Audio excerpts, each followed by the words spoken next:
What's up guys, we are back, and in today's video we're going to be taking another look at the Intel Arc A750, but we're not going to be taking a look from any kind of technical perspective. We're going back to the gaming and we're going to see how well it performs in one of my favourite games. Can the Intel Arc A750 see us through the apocalypse? Let's find out. Okay, so since we started making content on the Intel Arc A750, of course, I get a lot of questions and comments within our YouTube videos, as well as on our Discord server about the performance of it. Now, the most concerns that people have are generally around its lack of performance when it comes to brand new releases due to it only having 8GB of VRAM, and also the older game performance due to the issues that Intel had with the drivers in the early days. Now, Intel have made a lot of improvements in the drivers for both the A750 as well as the A770, but I will admit they're not perfect still. There are still some issues there, particularly when it comes to your DirectX 11 type of games. DirectX 10 and 9 seems to have been improved quite a bit, but 11 seems to just be on the edge where they've not really kind of got it yet. We've seen this recently in a few games, particularly some of the Call of Duty games. We actually tried to play Call of Duty Ghosts on the Intel Arc A750 and it simply wouldn't start. The game would not recognize the card as being a DirectX 11 card, which kind of surprised us a little bit, but then when we actually tested it on our A770 system, it actually worked perfectly fine. So I'm not exactly sure what's going on there, but clearly there is some kind of driver issue. But for today's video, we're going to go back to one of my favorites, and the game that I'm going to be playing today is of course Dead Island, but not just Dead Island 1.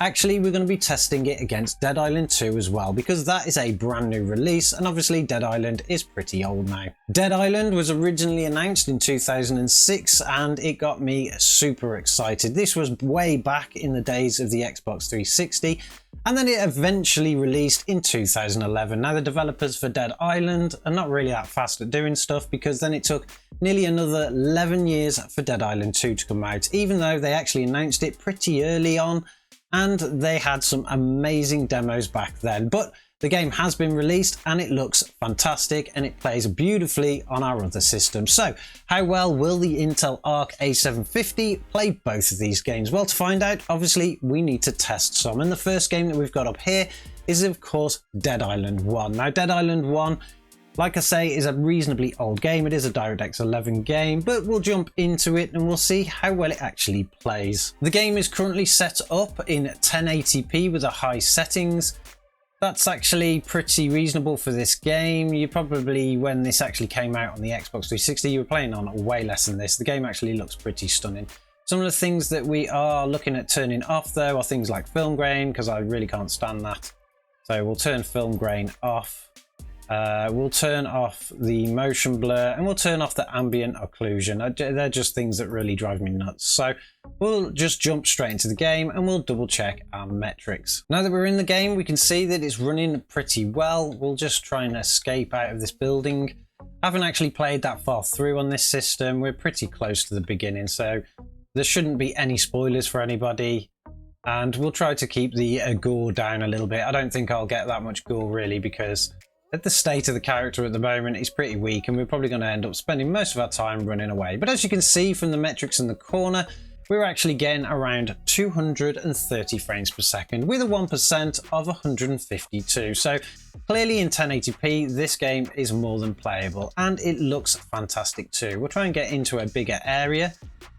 One of the things that does kind of drive me a little bit crazy with this game is the lack of stamina you get when running around, but we'll jump down to these rocks. Obviously, the blur that you can see on the screen is when I'm running out of stamina and the character goes a bit blurry, but got a bit of a zombie there. We're not going to try and fight him yet. We'll go down to the beach and we'll have a look around. So we're still actually getting a pretty decent frame rate, 243. The current is 280, so in the open wide space, we've actually increased our performance quite a bit. But this game is obviously more than playable and it looks beautiful, and I recommend it to anybody that is into the zombie survival games. Definitely got to check this game out because it's pretty huge, it's pretty big, and it plays beautifully on an A750. They did also release an extension for this called Dead Island Riptide. So if the whole game or the first game is not enough for you, you can actually pick up Riptide and continue on the journey and have a whole nother game about it. But this is running perfectly fine in 1080p. Let's drop down to the settings and see what we can actually change. We currently can't change the resolution. We're going to have to quit the game. So we'll quit the game and then we will change the resolution. We're going to go straight up to 4K. Why not? Because it's running so beautifully, and we'll see how well it performs in those really super high resolutions. Okay, so we are back in the game and we are now running in 4K. We'll just jump to the settings and show you that it's pretty much the exact same settings as we had before. We turned all the fancies off and our resolution is running at 4K with a high texture quality. We'll jump back into the game and we'll take a look at some of the performance. So obviously our performance has taken a bit of a hit, but it's not too bad. We're still actually gaming pretty well, getting a current average of 86 with the current actual being around 96, 97, and obviously it's going to increase and decrease wherever we go. We'll go back down to the beach and we'll see how well it works once we're out into the open. Again, we'll probably try and avoid every zombie fight that we can because the character's just not strong enough at the moment, but if we get stuck, we're going to have to do a bit of fighting. Let's have a little rummage in this bin, find some stuff. And the game is running actually pretty well. We're currently getting around 115 frames per second with an average of 96 and a 1% low of 76. That's actually pretty good, and the game is going to be pretty smooth with that. So obviously the Intel Arc A750 can play Dead Island even in 4K, and you're going to have a great gaming experience. But what happens when we actually switch it up and we come up to some of the more newer title, Dead Island 2? Now, Dead Island 2 is a little bit more demanding than this game, of course, because it's about 11 years newer, but I have quite high hopes for the A750 because it's performed reasonably well in a lot of the other titles too. So let's drop this game down, get Dead Island 2 loaded up, and we'll see how well that one performs as well. Now that Dead Island 2 is loaded up, we'll go and double check the settings to see what we're currently running at. If we just jump into our options, we'll go to display. So we're currently running in a 1080p resolution, and then we'll jump all the way down to advanced, and we've got a high quality overall. So we'll jump back into the game and we'll see what the stats are. For any of you that are actually into these kind of games and really want to get them, unfortunately, Dead Island 2 is exclusive to the Epic Games Store, so you will need to get Epic Games if you're maybe a Steam gamer or something like that, whereas you can pretty much pick Dead Island 1 up from any of the launchers. But let's jump back into game and take a look at those stats. So at the moment, we're currently running at an average of 129, 130 frames per second. The game is looking absolutely gorgeous, and we've got a continuous frames per second of about 140 now. Obviously, it's going to change as we run around, but we'll see what happens when we get into a little bit more detail. Our average is now currently around 115, with the continuous being around 85, 86. Again, more than playable, and the 1% lows are currently at 74, 75. So the game is running beautifully on the Intel Arc A750. There is absolutely no issues at all. We're not seeing major drops in performance. Maybe we will when there's more on the screen, but we'll give them a kick. And then we'll run down here. The game looks stunning and it plays beautifully as well. So for anybody that has actually got an Intel Arc A750, you'll be glad to know that you can play Dead Island 2 perfectly fine, particularly if you're in 1080p. But what happens when we actually raise that resolution up? Again, just like Dead Island, we're going to jump all the way up to 4K and we'll see how well it performs. Jumping back into the options, we'll go back to display and we'll bump this up. So we're going to go all the way up to 4K. We won't change anything else. VSync is turned off. Everything's pretty much the same. We'll save those changes and hopefully it should get back into game and everything should look a lot better. But I'm expecting that our frames per second's probably dropped quite a lot. So let's go back into it. As you can tell, we have had a significant change in the frames per second. We are now running at around an average of 37. That's not great. It is actually still reasonably playable, but our 1% lows are dropping. You're not going to get a very good gaming experience on this. Maybe if we change some of the settings down, turn it to low, we can get a little bit more performance out of it. And we'll try that in a second once I've got to a safe space. So let's drop back into the settings. We'll go to options, display, all the way down to advanced, and we'll set it to we've got high, medium. We'll set it to low and see what it looks like, see if it looks rubbish or anything like that.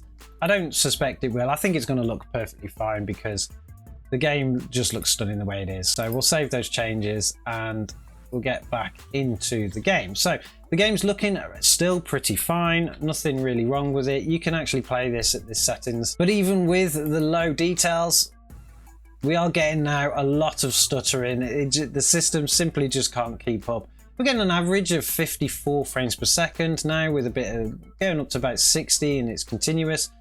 But the stuttering is actually too bad. We've got a 1% low of 3, and as you can tell, it stutters quite a bit. It actually runs much smoother in 4K with a high setting than it does with a low setting, which is actually quite strange for a graphics card, but that's exactly what we've got. And I don't think you'd want to play the game in this kind of resolution. So we'll jump it back to something more playable, and we'll have a bit of a run round, and we'll see if it actually still plays pretty well when we get a lot more on the screen. Okay, so we switched it all back to 1080p high settings. The game looks stunning and it's playing beautifully again. We've done a bit of running around, a bit of killing, and obviously the performance is still holding up. We've got an average now of 103 frames per second with a 1% low of 75.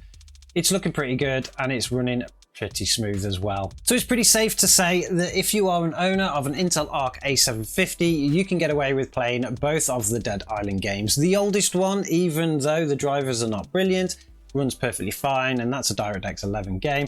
And the new one runs beautifully when running in 1080p high settings.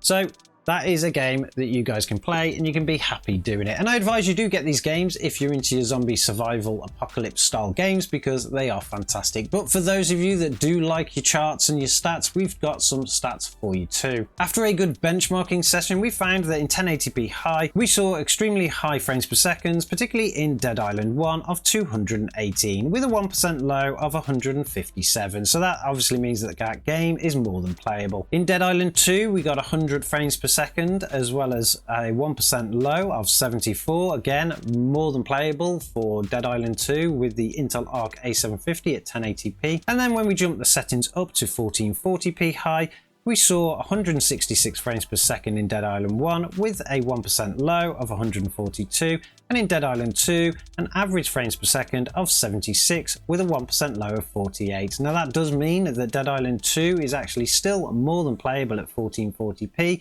and that is with a high setting too, so it looked gorgeous.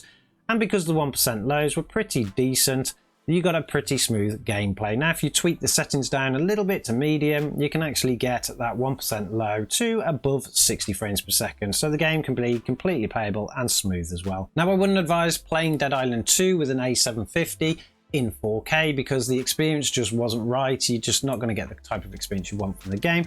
But obviously this card has got a bit of a sweet spot when it comes to 1440p. Now you could play both games perfectly fine in 1440p with a high preset, and it worked perfectly fine.